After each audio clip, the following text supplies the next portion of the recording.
তুমি তো এসছো গ্রামের মানুষের সেবা করতে বাবা, তা এত মাটি দিয়ে কি করবে? মাটি তো সব গো মা, তুমি দেখোই না আমি কি করি।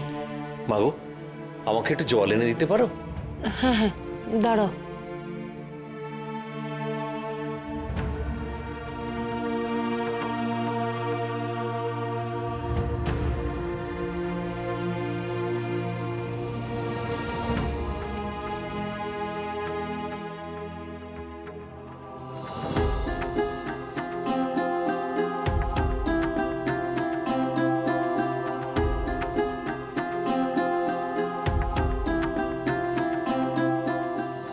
নিন, আপনি এবার খাওয়া শুরু করুন।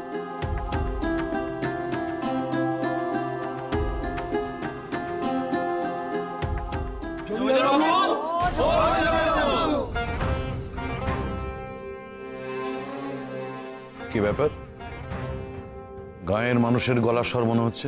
আপনার তো দরবারে বসার সময় হয়নি এখনো, তাহলে সাত সকালে ওরা এসেছে কেন? সাত সকালে যখন এসেছে তখন নিশ্চয়ই কোনো কারণ আছে। প্রণাম জমিদার মশাই। কি হয়েছে? গায়ের সব গরিবরা সব একসাথে জড়ো হয়েছে বাড়ির বাইরে। কেন, কি চায় ওরা? তেমন কিছু না, ওরা বড়লোক বাড়ির মাটি চায়।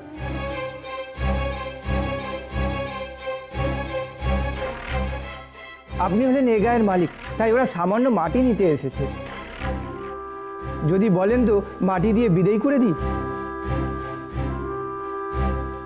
দাঁড়াও, এরা বড়লোক বাড়ির মাটি চাইতে এসেছে কেন? গায়ে তো আর মাটির অভাব নেই। শোনো, তুমি ওখানে গিয়ে বলো যে আমি আসছি, যাও। এমন কিছু বিরাট জিনিস তো চাইনি ওরা। কর্মচারীকে বলে মাটি দিয়ে দিলে ক্ষতি কি? আপনি খাওয়া ফেলে যাচ্ছেন কেন? না আকাশেশ্বরী, সাত সকালে ওরা যখন সংসারের কাজকর্ম ফেলে শুধুমাত্র মাটি চাইতে আমার কাছে ছুটে এসেছে, তখন ওদের এই চাওয়াটা আমাকে ভাবাচ্ছে।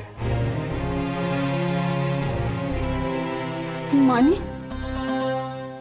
একটা কথা সবসময় মনে রাখবে, গরিব মানুষের চাওয়াটা সবসময় বেশি হয়। তাই ওরা আমার কাছে মহামূল্যবান কিছু না চেয়ে শুধুমাত্র মাটি চাইছে, এটা ভাবনার বিষয় বই কি। আমি আপনার কথার মানে সত্যিই ধরতে পারছি না। শোনো, ওরা যদি একবার বুঝে যায় যে আমার অনেক ধন সম্পত্তি রয়েছে, তাহলে এই বিপদ। হয় কথায় কথায় কর ফাঁকি দেবে, না হলে এটা ওটা দাবি করে আমার জমিদারি শিখেই তুলবে। তাই আমার প্রথম কাজ হচ্ছে আমার জমিদারির দিক থেকে ওদের লক্ষ্যটা সরানো। খাবারগুলো তো ঠান্ডা হয়ে যাবে।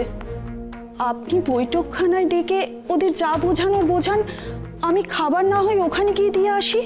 না, একদম নয়। আপনি না বলছেন কেন? আমি কি প্রজাদের সামনে যেতে পারি না? অবশ্যই পারো, তবে যাওয়ার আগে গায়ের গয়নাগাটি সমস্ত খুলে রেখে যাও। কারণ আমি কাউকে জানতে দিতে চাই না যে আমরা কত বড় ধনী বা আমাদের কত ধন সম্পত্তি রয়েছে।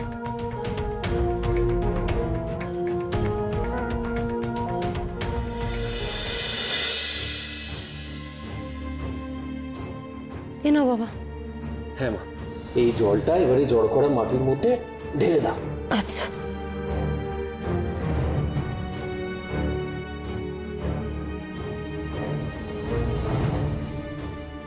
আর দেবো? ব্যাস, আগে আমি একটু মেখে নিই, তারপর দেখছি।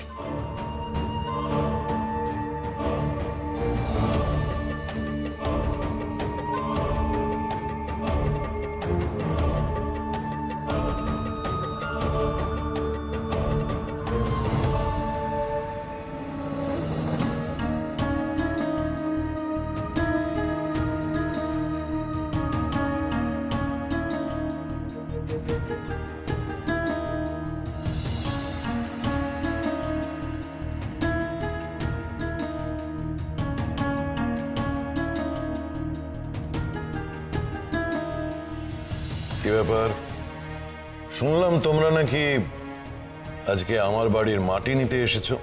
হ্যাঁ জমিদার মশাই, আপনি তো আমাদের কোনোদিনই খালি হাতে ফিরিয়ে দেননি, আজও নিশ্চয়ই ফিরিয়ে দেবেন না। হ্যাঁ, সবই বুঝলাম, কিন্তু হঠাৎ আমার বাড়ির মাটি তোমাদের প্রয়োজন হলো কেন?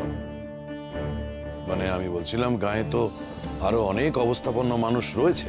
সবার বাড়িতেই গেছিলুম আমরা, সবাই ফিরিয়ে দিল। নায়েব মশাইও না করে দিয়েছেন। আমাদেরই ভুল হয়েছে হুজুর। এ গায়ের সব জমির মালিক তো আপনি। আসল বড়লোক কে আমরা বুঝতে পেরেছি, তাই আপনার বাড়িতেই এলুম মাটি নিতে।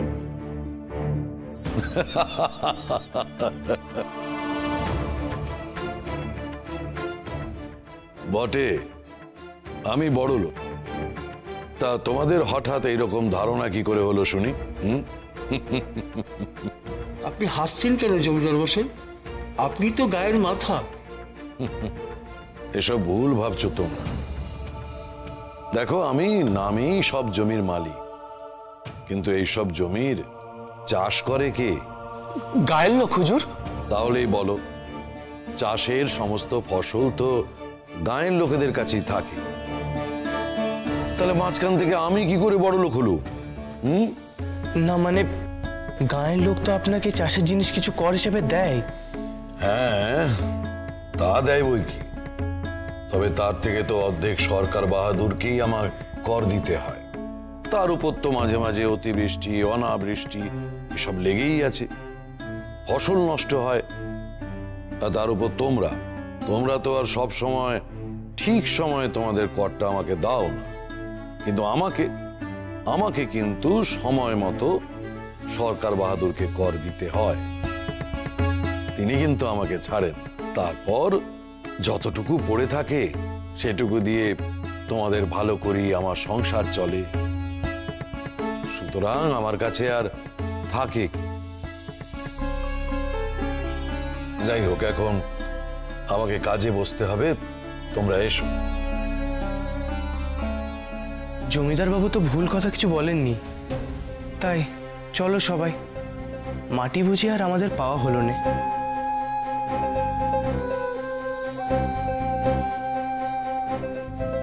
এসো।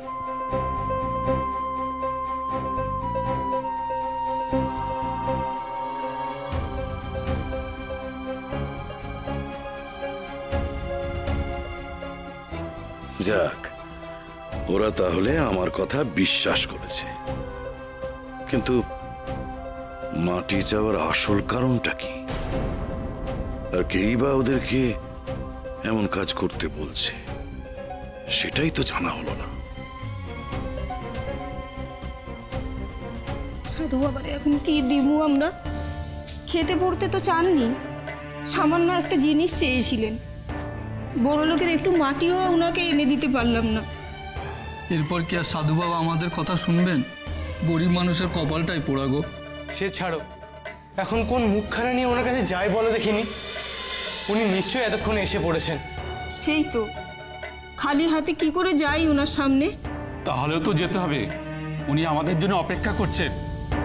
বরং গিয়ে সব সত্যি বলি, উনি তো সাধু, উনি বুঝবেন আমরা কেন ওনার দেওয়া কাজ করতে পারি না।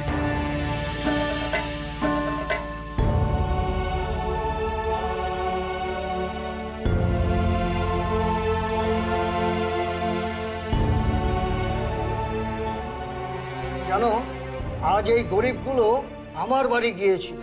ওদের নাকি বড় লোকের বাড়ির মাটি চাই, সেই জন্য আমার বাড়ির মাটি নেই। আচ্ছা, আমি কোথায় বড় লোক? তাই ওদের তারাদাসের বাড়ি পাঠিয়ে দিয়েছি। আরে আমার কাছেও তো গিয়েছিল। ওদের কথা শুনে মনে হলো ওরা মহাজনের কাছেও গিয়েছিল, সে নাকি ফিরিয়ে দিয়েছে ওদের। চলো চলো, কয়েকজন চলো, ওদের পিছু নিই। হ্যাঁ চলো, সেটাই ঠিক হবে। হ্যাঁ চলো।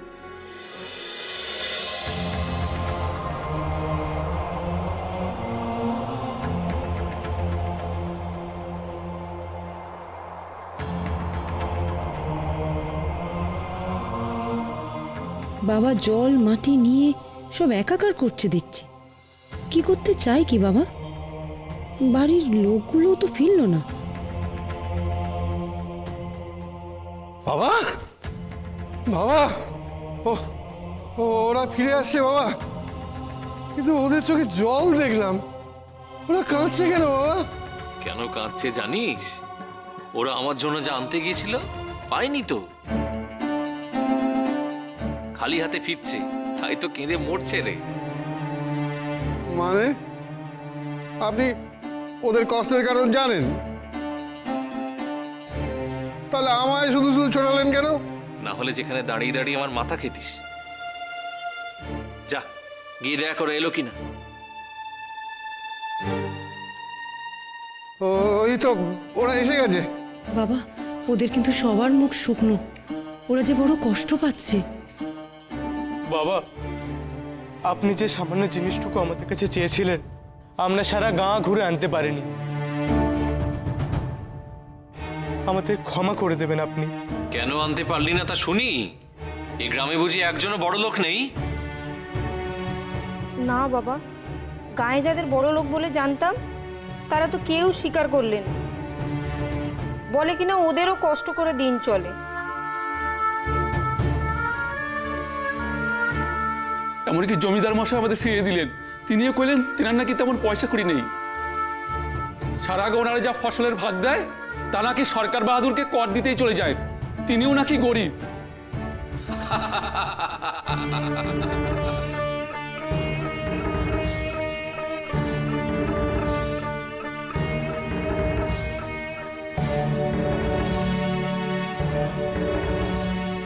বাবা, ওনারা সবাই গরিব, হ্যাঁ?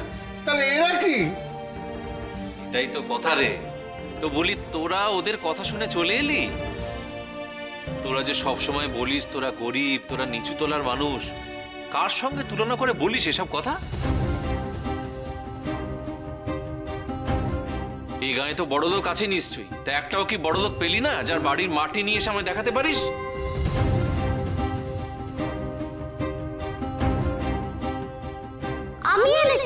আমি এনেছি মাটি।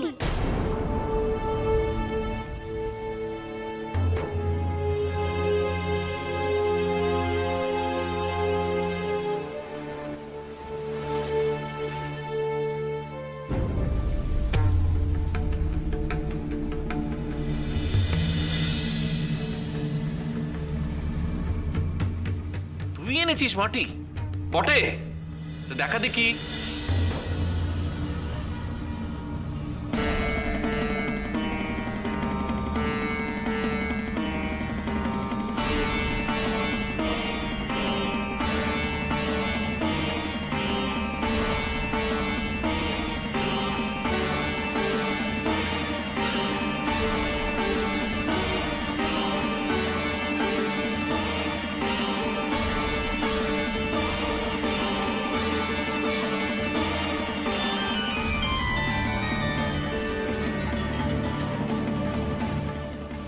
এই নাও গো।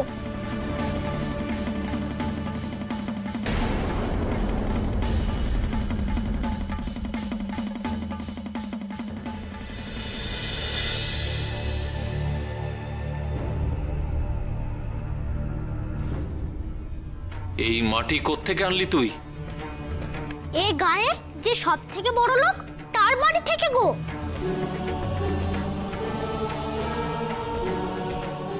ওমা, আমরা তো সবার কাছে মাটি চেয়ে চেয়ে হতাশ হয়ে ফিরে এলো। তোকে কে মাটি দিল? কোন বড় লোক? তোমরা যাদের কাছে গিয়েছিলে তারা কোথায় বড় লোক গো?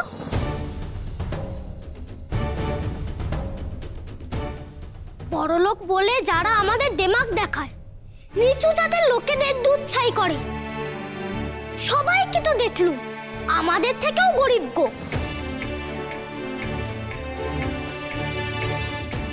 আমরা মাটি চাইলে তো দিয়েই দিত, কিন্তু ওরা তো দিলই না। ওরা বড় লোক না ছাই?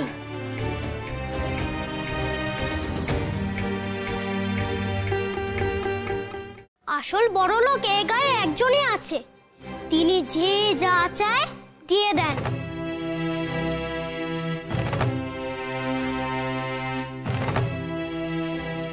সেখান থেকে তো এই মাটি এনেছে গো।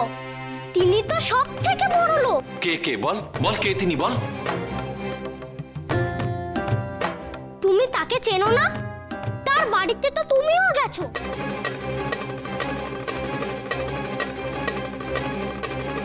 ওই আমাদের গায়ের শিব ঠাকুর গো।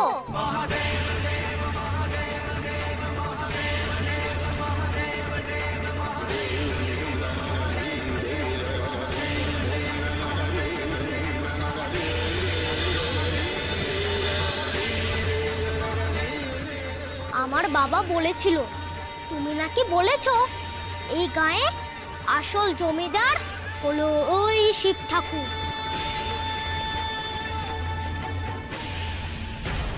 তাহলে তিনি সবচেয়ে বড় লোক হলেন কিনা?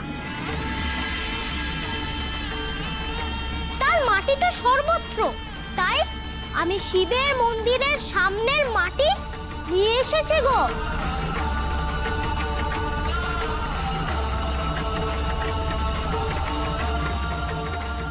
আয় আয়, তোর তো দেখছি চোখ খুলে গেছে রে। সবাই যা বোঝেনি তুই এত সহজে বুঝে গেলি। পেরেছিস পেরেছিস, তুই একমাত্র পেরেছিস। তুই বুঝেছিস আসল বড় লোককে।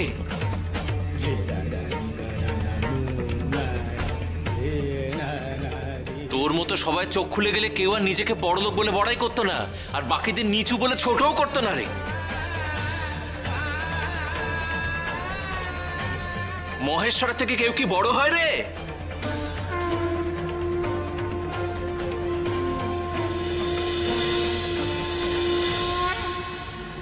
এসব কি বলছে সাধুটা?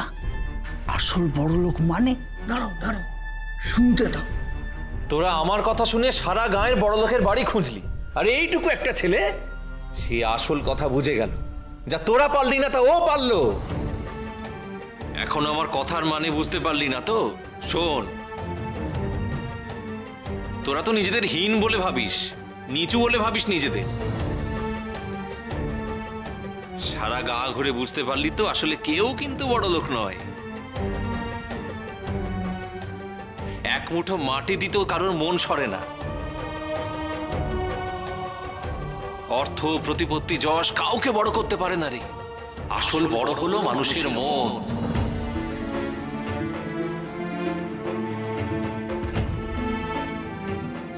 যাদের মনে ঈশ্বর আছে, বিশ্বাস আছে, তাদেরই একমাত্র মন বড় হয়। আসলে তারাই একমাত্র বড় লোক।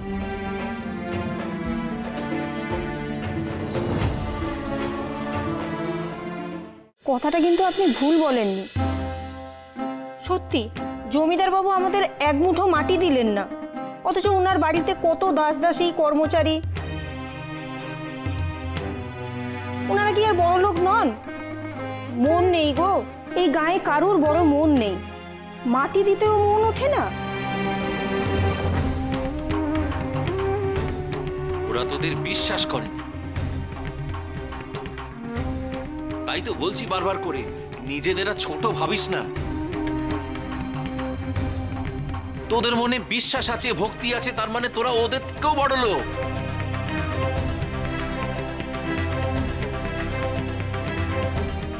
সবার উপরে আছে ঈশ্বর, যিনি এই গ্রাম শুধু নয়, সব দুলোক ভুলোক সব কিছুর মালিক হচ্ছেন উনি। তার থেকে বড় লোক কেউ কি হতে পারে রে?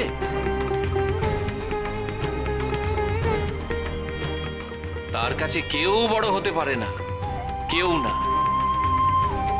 বাবা, আমাদের মন্দিরে ঢোকার যে অনুমতি নেই, কোনো রকমে লুকিয়ে চুরিয়ে মহেশ্বরের মাথায় জল ঢালি। আমি সেদিন ঠাকুর প্রণাম করতে গিয়ে বামুন ঠাকুরদের কাছে কম হেনস্থ হইনি বাবা।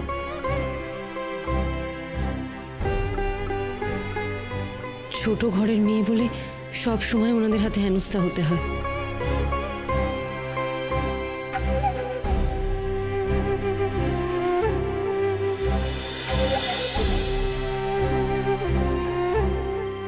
আর তোদের কারোর কথা শুনতে হবে না। বড় লোকগুলো মিথ্যে দেমাগ দেখায়। তোরা ওদের থেকে কোনো অংশে কম নয়, বুঝলি? আর মহেশ্বরের ওপর তোদের জোর যে সমান, এবার সবাই বুঝবে।